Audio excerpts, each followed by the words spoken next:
Your baby is crying. You know that. You're in the shower, or making a bottle, or you simply need 30 seconds to breathe before going in. And somewhere in the back of your mind, that sentence you once read online pops up. Every second you let them cry is causing brain damage.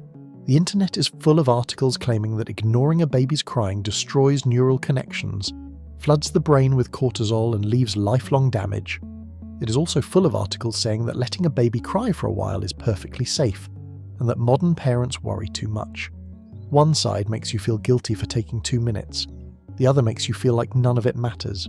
Developmental neuroscience does have real answers about this, and the truth does not fit either extreme. Before talking about the baby's brain, we need to talk about yours, because a baby's cry does something to your brain that no other sound does. Research in parental neuroscience has shown that infant crying activates brain areas linked to urgency and immediate response in a way that other sounds of the same intensity do not. It is not just an annoying sound. Your brain classifies it as an emergency signal. A drill at 7 a.m. irritates you. Your baby's crying mobilizes you. Those are two different neurological responses. This happens in both parents and people without children, although the effect is stronger in caregivers with frequent contact. It is a biological alarm system refined over thousands of years of evolution to make sure someone responds.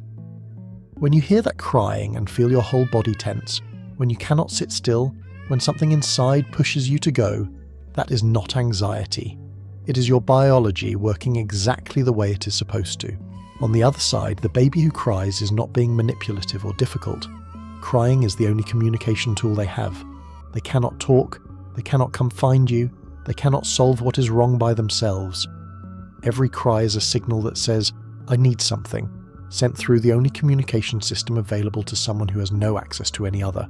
When that signal is activated, the baby's body launches its stress response. Cortisol and adrenaline are released. Heart rate rises, breathing speeds up. All of that is normal, and by itself it is not harmful. It is the same response any mammal has when it needs something and is not getting it. The problem is never that the response activates. The problem is what happens next. Because what happens when someone responds to the crying, and what happens when no one responds, are two very different processes, and they leave very different marks on a developing brain. Harvard's Center on the Developing Child has drawn a distinction that should appear in every article about parenting, and almost never does. Not all stress a baby experiences is the same. Harvard identifies 3 categories, and understanding the difference changes how you interpret your baby's crying completely. The first is positive stress. Brief, mild, with an adult present who helps the baby return to calm. The sting of a vaccine, the momentary frustration of not reaching a toy, the discomfort of being hungry for a couple of minutes before a feed. The stress response activates, the caregiver responds, and the system returns to normal quickly. This kind of stress does not harm the baby. In fact, it is necessary. It teaches the nervous system how to activate and deactivate properly. A nervous system that is never stressed is a nervous system that never learns to regulate itself. A baby needs small doses of manageable frustration in order to develop the ability to handle frustration later on. The second is tolerable stress, more intense, longer lasting, a major scare, an illness, a separation of several hours, a sudden change of environment. The stress response activates strongly and stays elevated longer. But if there is an adult there to buffer the experience, someone who holds, soothes, and remains present, the baby's brain can recover without lasting consequences. The factor that turns potentially harmful stress into tolerable stress is the presence of a caregiver acting as a biological buffer. The third is toxic stress. And this is where the research becomes serious. Toxic stress is the prolonged, intense, repeated activation of the stress response system without the presence of an adult to buffer it. Chronic neglect, ongoing abuse, repeated emotional abandonment over weeks, months, years. A baby cries and nobody comes, not once, not for a little while, repeatedly. This is what research has linked to measurable changes in the brain. Studies on adverse childhood experiences, known as ACEs, have documented that prolonged toxic stress interferes with development of the prefrontal cortex, alters amygdala reactivity, and durably changes the functioning of the system that regulates the stress response. These are changes observed in children who suffered severe neglect, prolonged institutionalization, or chronic maltreatment. And this is where we have to be honest about something alarmist articles usually leave out. That research comes from studies of extreme situations: orphanages without individualized care, homes with ongoing abuse, children spending hours crying without any adult coming day after day. To apply those findings to a parent who takes 5 minutes to respond because they are making dinner is a leap the science does not support. But does that mean absolutely nothing happens if you let your baby cry? Not so fast. Edward Tronick designed an experiment in 1975 that has been repeated for decades, and it shows with unsettling clarity just how sensitive a baby is to a caregiver's response. A mother interacts normally with her baby. She talks, smiles, responds to gestures. The baby is fully engaged, watching her intently. Then, following the instructions of the experiment, the mother becomes completely still. Blank face, no expression, eyes open but with nothing behind them. The baby notices instantly, not after 5 minutes, instantly. First they try to reconnect using everything they know how to do: bigger smiles, broader gestures, more urgent sounds. When nothing works, most babies show visible signs of stress in less than 90 seconds. Some cry, others do something researchers consider just as significant. They shut down, they stop trying, they withdraw emotionally. When the mother starts interacting again, recovery comes. It is not immediate. The baby needs a moment to trust again, but it comes. The system activated, the caregiver repaired the break, and the baby's brain processed the full sequence. I got stressed, someone came back, it got resolved. What is concerning is not what happens during the still face moment. It is what Tronick observed in babies whose usual environment resembled the still face condition. Babies who experienced emotional disconnection as the rule, not the occasional exception. Those babies stopped trying to reconnect more quickly. They waited less, asked for less. Their nervous systems had learned something. Signals do not bring a response, so there is no point sending them. A baby who stops crying because they have been comforted, and a baby who stops crying because they have learned it is useless, may look exactly the same from the outside. Both are silent, but neurologically they are opposite states. One has completed the cycle of stress and regulation. The other has short-circuited it. And this brings us to the topic that sparks some of the fiercest debate in parenting: sleep training. Letting a baby cry so they learn to fall asleep on their own. Few issues divide parents, pediatricians, and psychologists more sharply.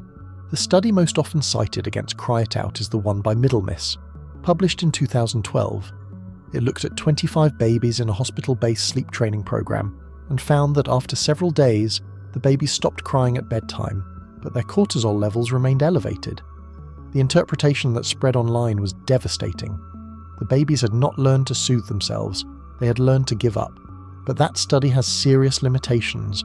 Only 25 babies, no control group, conducted in a hospital setting, not in their homes, with measurements that do not technically support the sweeping conclusions people drew from it. On the other side, Gradisar and his team published a 2016 study with 43 babies, in which they measured cortisol before and after graduated extinction sleep training, which is not leaving a baby to cry indefinitely, but checking in at intervals. They did not find chronically elevated cortisol, and the 12-month follow-up showed no negative effects on attachment. The honest truth is that there is no single definitive study that settles this debate. What does exist is Harvard's distinction. There is a huge difference between a baby who cries for a few minutes, while a present parent decides when to step in, and a baby who cries for hours night after night without anyone coming. Treating those two situations as if they were the same is not science, it is noise. But there is something science does say clearly, and it rarely appears in articles about crying and cortisol. Babies cannot understand time. A 4-month-old does not know you are 2 rooms away. They do not know you are coming back in 3 minutes. They do not have a concept of "I am busy right now." They only know they need something and nobody's appearing. That does not cause permanent damage if it happens occasionally, but it does cause real stress in the moment. Recognizing that is not exaggeration. It is understanding how their brain works. There is a side effect of all this information that science does not really measure, but every parent knows well: guilt. The constant feeling of not being enough, of not responding fast enough, of causing invisible damage. Every article about cortisol and neural connections turns into an inner voice telling you that you are failing. The irony is that chronic guilt creates chronic stress in the caregiver, and research has shown that caregiver cortisol levels and baby cortisol levels synchronize. A parent who lives in a state of constant exhaustion and guilt passes part of that burden onto the baby they are trying to protect. The pressure to respond instantly to 100% of signals 100% of the time is not just impossible. If it drives you into burnout, it can become counterproductive. And this is where you need to hear something most parenting articles do not say. Donald Winnicott, the psychoanalyst who worked with families for decades, coined a concept in the 1950s that later research has strongly supported: the good enough mother. Not the perfect mother, the good enough mother. His point was that children do not need parents who respond 100% of the time. They need parents who respond consistently enough for the baby to build a reliable prediction. When I need something, someone usually comes. That word usually is what matters. Not always. Not within 30 seconds. Usually. And there is another mechanism that reinforces this idea and is almost never mentioned in parenting articles: repair. Tronick, the same researcher behind the still face experiment, also studied normal interactions between mothers and babies and discovered something that should reassure every parent in the world. Perfect attunement, that state in which mother and baby are emotionally perfectly in sync, happens only about 30% of the time. The other 70% consists of mismatches, moments when the caregiver misreads the signal, responds too late, gets distracted, gets it wrong. And what Tronick found was that what predicts healthy attachment is not the absence of those mismatches. It is how often they are repaired. A rupture followed by reconnection teaches the baby's nervous system something perfect. Attunement cannot. That breaks are temporary and connection comes back. That lesson is, paradoxically, the foundation of emotional resilience. So when you do not respond in time, when you lose patience, when your baby cries and you feel you cannot take it anymore, remember that science is not asking you for perfection. It is asking you to come back, to repair, to show up again. That is what builds security in your child's brain, not the absence of mistakes, your presence after them. What happens in a baby's brain when you ignore their crying depends entirely on the type of situation. A parent who takes a few minutes to come and, when they do, holds, soothes, and responds, that is positive stress. The system activates, it resolves, and the baby learns that their signals work. A longer separation buffered by a caregiver who returns and reconnects, that is tolerable stress. A consistent lack of response week after week, without repair, that is toxic stress. And that is what leaves a mark. Most parents who worry about whether they are harming their baby by taking too long to respond are, by the simple fact that they worry, showing that they are not the kind of caregiver who causes toxic stress. Neglect does not come with guilt. Guilt is a sign that you are paying attention. If you feel your ability to respond is wearing thin, if the crying is overwhelming you, if you need help, talking to your pediatrician or a professional is not weakness. It is the most responsible thing you can do for your baby and for yourself. Tell me in the comments how you handle the hard moments. See you in the next one. And if your baby cries even harder the moment they see you after you have been away, what is happening inside their attachment system in that moment is something most parents completely misunderstand.